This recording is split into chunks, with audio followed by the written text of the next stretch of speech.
Milattan sonra 600'lü yıllar. İmparatorluğun sınırlarında güçlü Türk Kağanlığı var. Endişeli Çin sarayı ne yapar? Devasa ordular mı gönderir? Bir prenses yollar.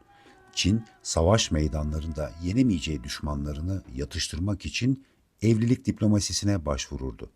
Bu sıradan bir evlilik değil, tarihin en eski ve en etkili nüfus stratejilerinden biri. Buna Hı-Çin diyorlar. Barış evliliği, bir karşılıklı bağımlılık ve kontrol stratejisi. Peki nasıl işliyor bu sistem? Hı-Çin diplomasi sanatının 5 kritik özelliği vardı. Kan bağı tesis ederdi. Çinli prensesler Türk kağanlarından çocuk doğurarak yarı Çinli hanedanlar yaratırdı.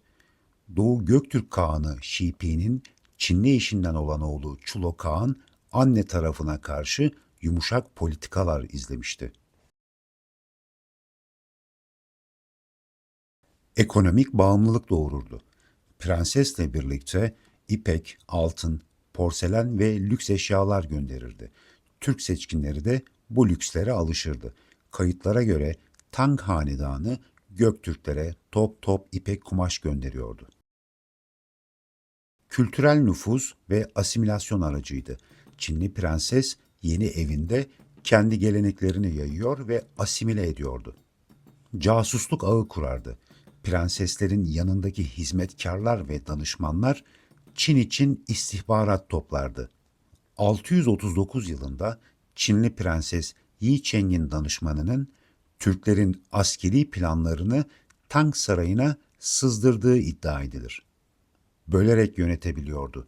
Türk boyları arasına nifak tohumları ekerek birbirine düşürmüş, zayıflatmıştı.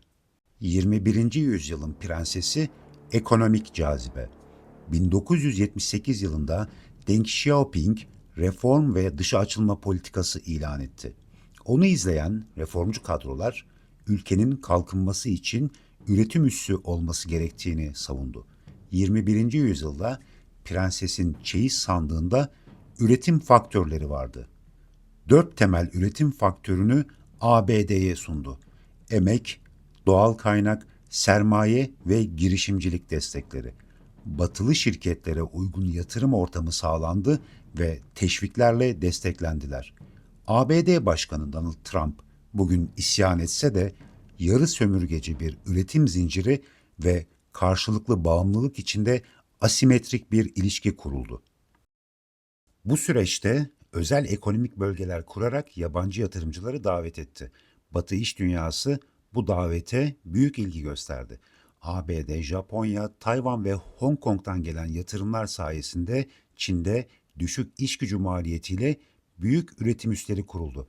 ABD'nin 2001'de Çin'in Dünya Ticaret Örgütü'ne girişini desteklemesi bu süreci daha da hızlandırdı. Çin'in bir anda kapitalistleşmesi kulağa kolay gelse de arka planında hem ideolojik kırılmalar hem de batılı neoliberal akıl hocaları yer alır.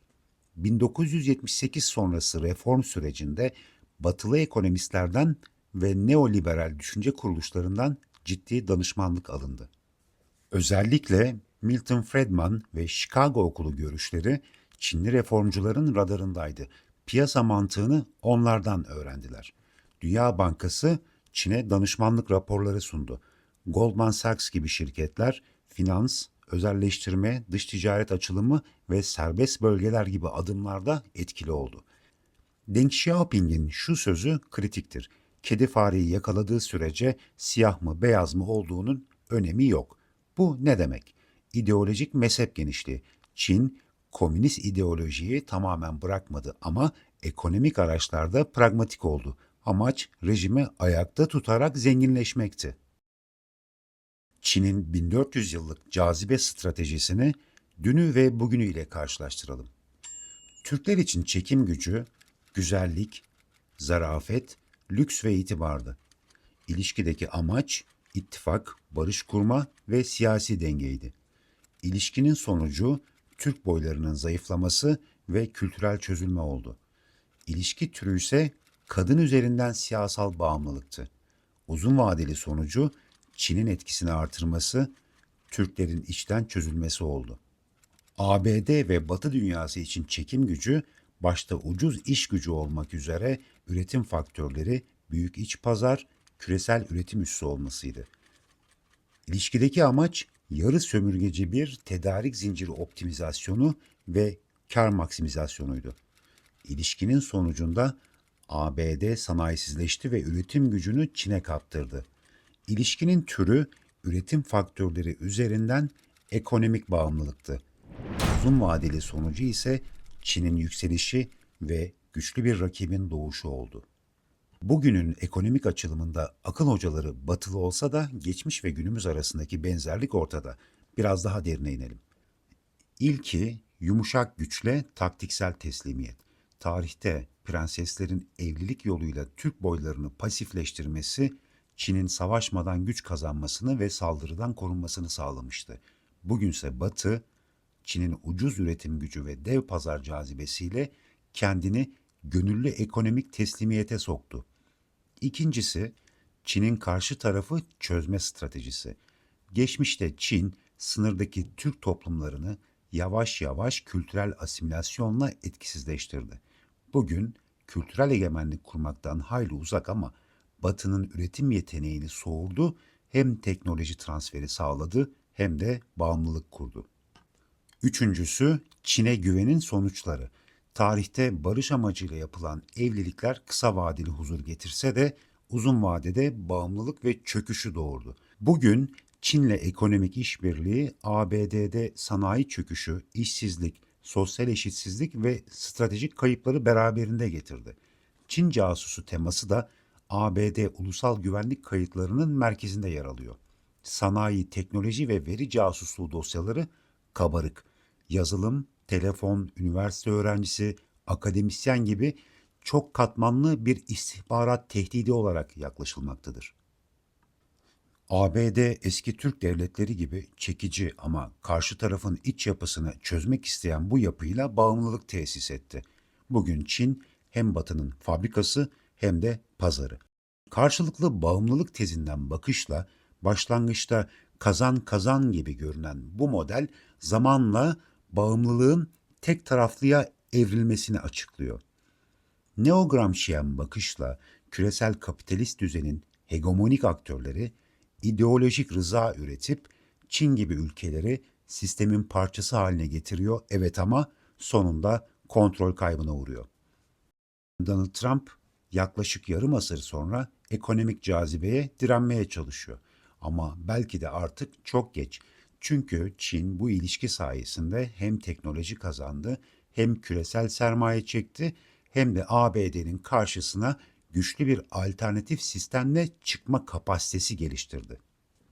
Evet, işleri buraya kadar getiren politikaların 3 kuramsal zemini de vardı.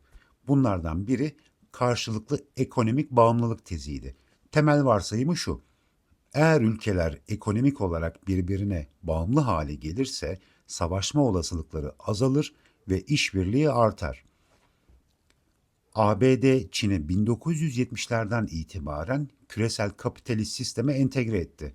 Çin'in ucuz iş gücü ve üretim gücü ABD'nin tüketim ve finans piyasalarıyla bağlandı.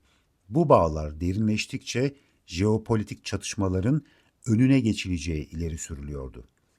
Bu yaklaşımı savunanlar arasında Joseph Nye, Robert Cohen gibi neoliberal kuramcılar var. İkincisi ise biz tasarlayalım, onlar üretsin diyen küresel değer zinciri teziydi. Üçüncüsü de sanayi sonrası toplum tezi. Küresel değer zinciri kuramına göre üretim süreci küresel olarak parçalanabilir.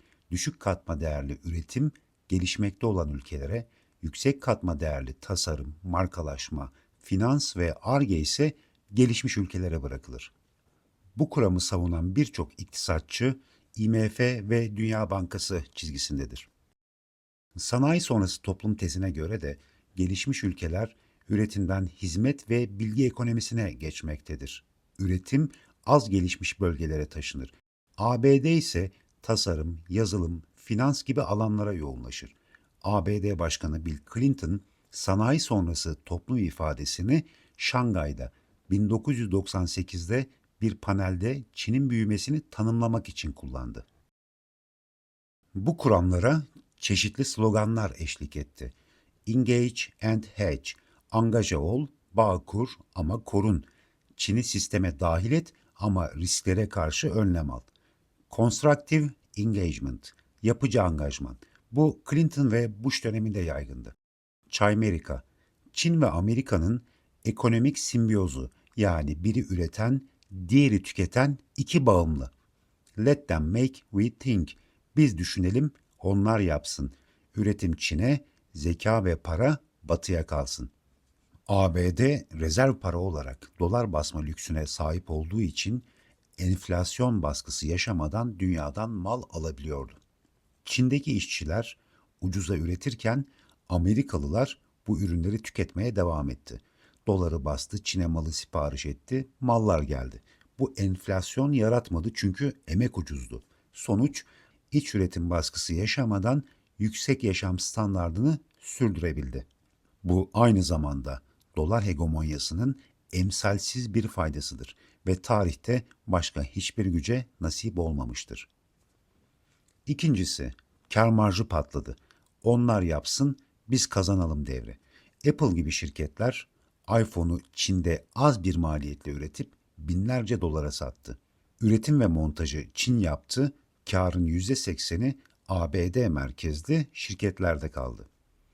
Aynı zamanda bu ABD şirketleri için işçilik ve çevre maliyetlerinden de kurtulmaktı. Kar maksimizasyonu demekti. Hissedar memnuniyeti de artmıştı. Wall Street yükselişlerle şirketleri ödüllendiriyordu. Üçüncüsü, tüketici cenneti ABD'de ucuz ürün, mutlu seçmen vardı. Büyük perakendeciler Çin mallarıyla rafları doldurdu. Seçmen düşük gelirle bile her şeyi alabilir hale geldi. Ucuz ithalat tüketici refahını artırarak yoksulluk hissini maskeledi. Orta ve alt sınıflar kendi gelirleri artmasa da Çin mallarıyla refah algısı yaşadı. Uzun vadede bedeli yüksek oldu. Ülke sanayisizleşme sürecine saplandı. Orta Batı'da fabrikalar kapandı, işsizlik arttı. İmalat istihdamı 1980'lerde %20 iken bugün %8'in altına düştü. Çalışan sınıf gelir kaybetti, güvencesizleşti. Trump seçmeninin tabanı oluştu. İkincisi, Çin'in yükselişi başladı. Bu modeli sadece üretim için değil, teknolojik güç olmak için kullandı. Kendi markalarını kurdu, teknolojiyi öğrenip rakip oldu. Üretsinler ama öğrenmesinler beklentisi çöktü. Üçüncüsü, dışa bağımlılığı arttı. Maskeden çipe kadar birçok kritik ürün Çin'e bağlı hale geldi. Hatta Covid sonrasında bu bağımlılık güvenlik riski olarak algılandı. Dördüncüsü, jeopolitik gerilim arttı. Çin artık sadece ucuz iş gücü ülkesi değil, jeopolitik rakip. Tayvan, Güney Çin Denizi, çip savaşları gündemde. Apple artık risk azaltmak için Çin'in yanında Hindistan ve Vietnam'a yöneliyor. Ancak masayı ters çevirecek gelişmeler yaşanıyor. ABD bağımlılığı dağıtarak azaltmaya başladı. Jeoekonomik stratejiler, tedarik zinciri güvenliği ve küreselleşmenin dönüşümü çerçevesinde şu üç kavram öne çıktı: risk azaltma, müttefik odaklı üretim ve ekonomik kopuş. Her biri ekonomik bağımlılığı azaltma yollarını ifade eder ama farklı derinlikte ve biçimdedir. Ticari, teknolojik ve finansal bağların sistematik şekilde koparılması en sert ve radikal yaklaşımdır. Donald Trump'ın Çin'e yönelik ticaret savaşları, gümrük tarifeleri, üretimi geri getirme çağrıları, milliyetçilik ya da seçim kazanma çabasından ibaret değil. Bunun devrimsel nitelikte bir zemini var. Şimdi ona bakalım. Yapay zeka, Endüstri 4.0, otomasyon ve robotlar, jeoekonomik bağımlılık ilişkilerini yeniden tanımlıyor. Artık kim daha çok işçiye sahip sorusundan çok kim daha iyi model ve veriye sahip sorusu öne çıkıyor. Bu da ABD-Çin arasındaki stratejik rekabetin ağırlık merkezini emek gücünden otomasyon ve zekaya kaydırıyor. Jeoekonomik kopuşun arkasındaki konuşulmayan yapısal dönüşüm işte bu. Otomasyon çağının gelmesiyle artık ucuz iş gücüne duyulan ihtiyaç azaldı. Ucuz iş gücü ABD'li firmalar için vazgeçilmezdi ama şimdi değil. Artık bir iPhone montaj hattında binlerce işçiye gerek yok. Robotik kollar, algoritmalar ve görüntü işleme sistemleri sayesinde üretim hattı baştan sona otomasyona bağlanabiliyor. Apple'ın Hindistan ve Vietnam fabrikaları robot destekli ve daha az işçi yoğunluğunda kuruluyor. Aynı üretim ABD'ye daha kolay kaydırılabilir hale geldi. Trump ve genel olarak Washington hiç bu avantajın suratına kapıyı çarpar mı? Trump'ın Made in USA çağrısı otomasyon sayesinde artık maliyet dezavantajı doğurmayacak. Üstelik bunu yaparken 10 bin değilse de belki 1000 istihdam yaratılıyor. Ama bu ekonomik bağımlılık kıskacında Çin'i dezavantajlı konuma itecek. Kopuş bir şekilde zaten kaçınılmazdı. Otomasyon çağı onu hızlandırdı. Bağımlılığı koparma çağrıları yalnızca politik değil, teknolojik zemini giderek güçlenen bir stratejiye dayanıyor. ABD'nin iktisadi aklı, otomasyon ve yapay zekanın üretimi yerden bağımsızlaştıran doğasını biliyor. Artık ucuz iş gücü olan yere bağımlı olma dönemi bitiyor. Bu da Çin'den kopuşu hem mümkün hem karlı hem de popüler kılıyor. ABD son yıllarda karanlık fabrikalara yani tam otomasyonlu insansız üretim tesislerine yöneldi. Ancak bu dönüşüm Çin'deki kadar hızlı olmadı. Nedenlerine ve arka planına birlikte bakalım. ABD'de pekala karanlık fabrikalar kurabilir. Çin ucuz iş gücü sayesinde üretim üssü haline gelmişti. Ancak robotlaşma arttıkça işçilik avantajı önemsizleşmeye başladı. Karanlık fabrikalarla bu avantaj farkını kapatabilir. Tesla'nın Fremont ve Austin'deki fabrikalarında zaten otomasyon seviyesi oldukça yüksek. Amazon'un depo robotları, Boeing'in montaj hattı, Apple'ın Foxconn ile ABD'ye çip fabrikası kurma planları hep bu yönde. ABD'nin geç kalması ulus devlet karşıtı kar odaklı küreselciliğin bedeliydi. 1980'lerden itibaren üretimi dışarı taşımayı, teknolojiye odaklı bir hizmet ve finans toplumu olmayı seçti. Çin ise bu dönemde ABD ve Avrupa'nın üretim iştahını karşılayarak altyapısını kurdu. Teknolojiyi öğrendi. Bir bölgede 5 yıl içinde 1000 fabrika açabilecek kapasiteye ulaştı. Devlet karanlık fabrikaları doğrudan sübvanse ediyor. Eyaletler arsa, enerji, vergi kolaylığı sağlıyor. ABD'de bu destek daha geç başladı. Joe Biden'ın 2022'de imzaladığı çip ve bilim yasasıyla yarı iletken üretime, otomasyon yatırımları yeniden ülke içine çekilmeye çalışılıyor. ABD'nin karanlık fabrikalar kurmaması için hiçbir teknolojik engeli yok. Ancak gecikmenin temelinde yılların dışa bağımlı üretim modeli, kültürel refah alışkanlığı ve yapısal hantallık var. Çin'in hızına yetişmek için artık sadece sermaye değil, politik irade ve stratejik bütünlük göstermek zorunda. Yoksa yalnızca seyirci olur.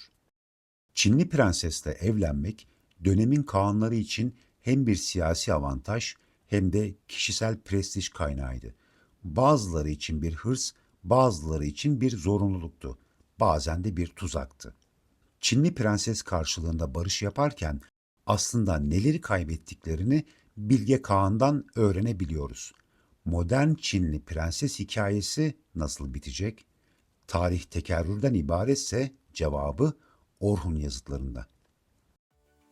Beğendiyseniz paylaşmayı, beğen butonuna basmayı ve kanalıma abone olmayı unutmayın. Bildirim zilini açarak yeni içeriklerden haberdar olun. Yorumlarda görüşlerinizi bekliyorum. Sonraki videolarda görüşmek üzere.